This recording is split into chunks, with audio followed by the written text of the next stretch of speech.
Hello everyone and welcome to making success. दोस्तों, आज की वीडियो में हम ये जानेंगे कि सिंधु घाटी सभ्यता का पतन कैसे हुआ। ठीक है, एकदम बेस्ट तर्क के अनुसार। और ज़िंदगी में नहीं भूलेंगे आप। क्वेश्चन आएगा तो 2 सेकंड में उड़ा देंगे। ठीक है, उसके बाद निष्कर्ष भी करेंगे कि कैसे किसको मानना उचित होगा। और इंडस वैली सिविलाइजेशन का कालानुक्रम क्या था, मतलब कालक्रम क्या था, वो हम आज पढ़ेंगे। ठीक है, आज सिंधु घाटी सभ्यता इंड हो जाएगी टोटल इस चैनल पर। ठीक है, जो इस चैनल पे हिस्ट्री पढ़ाई जा रही है, आप तुलना कर लीजिएगा जितनी वीडियो मैंने बताया उससे। एक भी क्वेश्चन बाहर किसी भी एग्जाम में नहीं पूछा जाएगा और नहीं उससे बाहर रेंज है हिस्ट्री की। ठीक है, तो हिस्ट्री इस चैनल पे कंप्लीट होगी, फिर पॉलिटी होगी, तो मतलब सारे सब्जेक्ट हो जाएंगे, वो भी फ्री में होंगे। ठीक है ना, तो आप लोग बस क्या करना है, ध्यान से पढ़ना है। मैं बताने जा रहा हूँ कि सिंधु घाटी सभ्यता का पतन कैसे हुआ था, क्या क्या कारण थे और किसको मानना उचित होगा। सबके अपने अपने मत है, लेकिन सबसे बेस्ट कौन सा है। ठीक है, तो चलिए स्टार्ट करते हैं। देखिए, कुछ लोग मानते हैं कि बाढ़ के कारण मतलब बह गया सिंधु घाटी सभ्यता, और कुछ लोगों का कहना है कि बाह्य आक्रमण हुआ था। ठीक है, आर्यों का आर्यों का बाह्य आक्रमण हुआ था।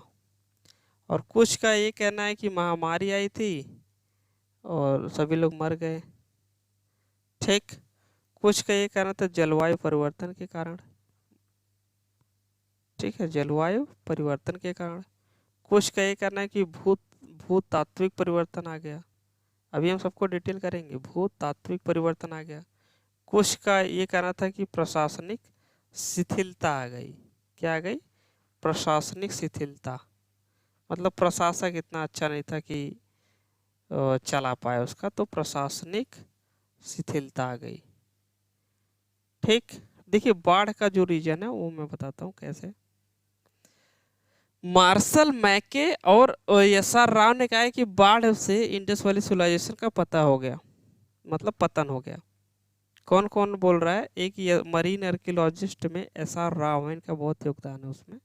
तो एस आर राव और मार्शल, एक मार्शल है, ये दोनों मिलके बोल रहे हैं कि बाढ़ की वजह से ये मतलब इसका पतन हो गया। और यही सबसे मजबूत तर्क है। सिंधु घाटी सभ्यता का सबसे मजबूत तर्क कौन सा? यही है कि बाढ़ से इसका पतन हुआ है। अब मतलब बाह्य आक्रमण आर्यों के आने से।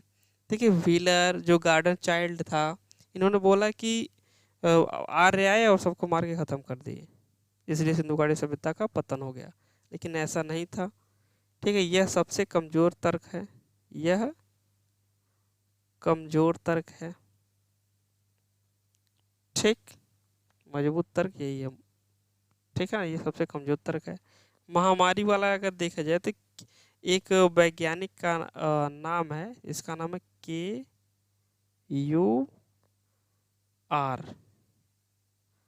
KUR, Kennedy.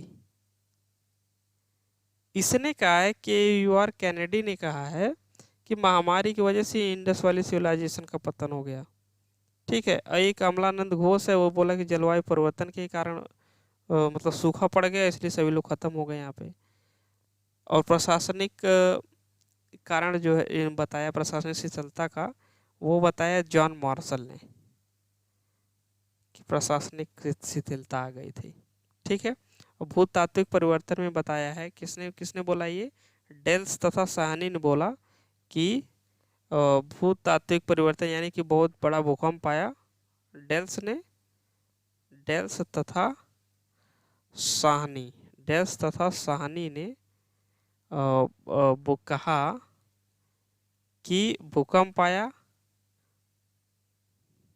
भूकंप आया और आईवीसी का, मतलब इंडस वैली सिविलाइजेशन का पतन हो गया। ठीक है, ये सबके मत है। देखिए, अब निष्कर्ष निकालते हैं कि इंडस वैली सिविलाइजेशन के पतन के जो निष्कर्ष हैं उसको हम लोग देखते हैं कि क्या क्या निष्कर्ष निकल के आते हैं। देखिए, पतन से निष्कर्ष यही निकल के आएगा कि इतनी बड़ी सभ्यता थी। ठीक है, इतनी बड़ी सभ्यता थी, इसलिए ये किसी एक कारण से इसका पतन नहीं हुआ होगा। अलग अलग जगह अलग अलग कारण रहे होंगे, मतलब कई कारणों का सम्मिलित प्रभाव था। ये है जो आपका इसमें लिखा गया, कई कई कारणों का सम्मिलित प्रभाव था इसका पतन। ठीक है, क्या था? कई कारणों का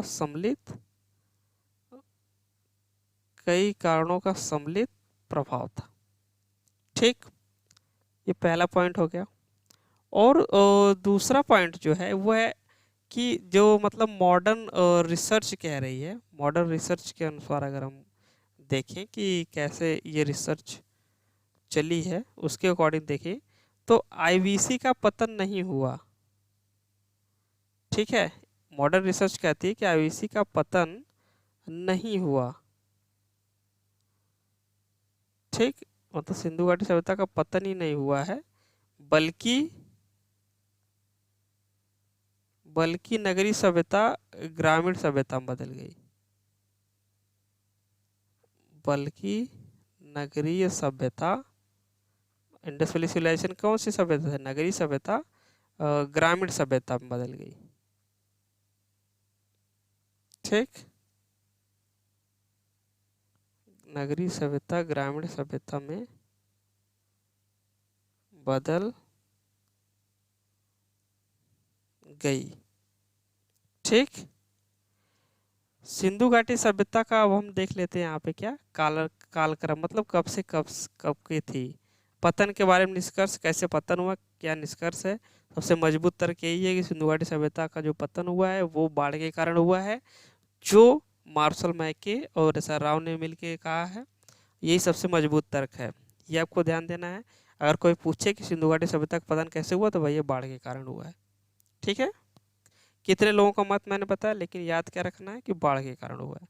ठीक है, कालानुक्रम क्या था सिंधु घाटी सभ्यता का? अब उसको देखते हैं कि सिंधु घाटी सभ्यता का कब से कब की थी ये सिंधु घाटी सभ्यता। ठीक है, कालक्रम जानना बहुत जरूरी है। देखिए, सिंधु घाटी सभ्यता का कालक्रम, एक लाइन ड्रॉ करते हैं। ठीक, ये है आपका 2500 BC। ओके, और ये है आपका 1500 BC। और इसके बाद आता है, देखिए इसे बोलते हैं, इस वाले एरिया को बोलेंगे, यहाँ से लेके यहाँ तक ये सब एरिया जो है इसे बोलेंगे प्री हिस्ट्री। इसे बोलेंगे मैच्योर, इसे बोलते हैं पोस्ट, नहीं इसे बोलते हैं प्री हड़प्पा। ऐसे प्री हड़प्पा, मैच्योर हड़प्पा और पोस्ट हड़प्पा। ठीक, देखिए इसको 3 भागों में डिवाइड ये करना है कि मैं यहाँ पे कुछ बताना चाह रहा हूँ। एक वैज्ञानिक था मार्टिमर व्हीलर। ठीक, मार्टिमर व्हीलर ने बताया कि इसका कालानुक्रम 2500 से 1500 या कहीं कहीं 1700 BC इसने बताया है, मार्टिन व्हीलर ने। ठीक है, और दूसरा एक है मतलब जो कार्बन डेटिंग से निकाला गया है। कार्बन डेटिंग से निकालने के बाद आया कि इसका जो एक्चुअल में है वो आपका है 2300 BC से 1700 BC, इसका टाइम पीरियड आया। ये डीपी अग्रवाल ने निकाला था। किसने निकाला? ये डीपी अग्रवाल ने। ठीक, एक होता है यूरेनियम डेटिंग, इसके बारे में जान लेते हैं। यूरेनियम डेटिंग तब किया जाता है जब 5000 मतलब 50,000 वर्ष से ज़्यादा कोई पदार्थ पुराना है, उसकी आयु निकालनी होती है, तब यूरेनियम डेटिंग का इस्तेमाल करते हैं। उसके नीचे कार्बन डेटिंग से काम चल जाता है। ठीक है, और ये जो डेटिंग की जाती है वो कार्बन 14 से की जाती है। ये भी ध्यान रखिएगा, जो कार्बन डेटिंग होता है ये कार्बन डेटिंग C14 से किया जाता है। ठीक, ये जानना बहुत इंपॉर्टेंट था। तो देखिए दोस्तों, यहाँ पे हमारा सिंधु घाटी सभ्यता कंप्लीट हो गया है। मैं जो ये वीडियो बनाया हूँ 10-12 सिंधु घाटी सभ्यता की जितनी भी होंगी, कमी होंगी, और 10-10, 20-20 मिनट की वीडियो है। इससे बाहर किसी भी एग्जाम में क्वेश्चन नहीं पूछा जाएगा। ये मतलब कंप्लीट आपको हिस्ट्री मिल गई सिंधु घाटी सभ्यता की। ठीक है, अब हम लोग वैदिक एज पे चलेंगे नेक्स्ट वीडियो में। तो ये वीडियो कैसी लगी कमेंट करके दोस्त जरूर बताइएगा, बहुत मेहनत से बन रही है। शेयर जरूर करिए दोस्तों में। Thanks for watching this video, see you next time.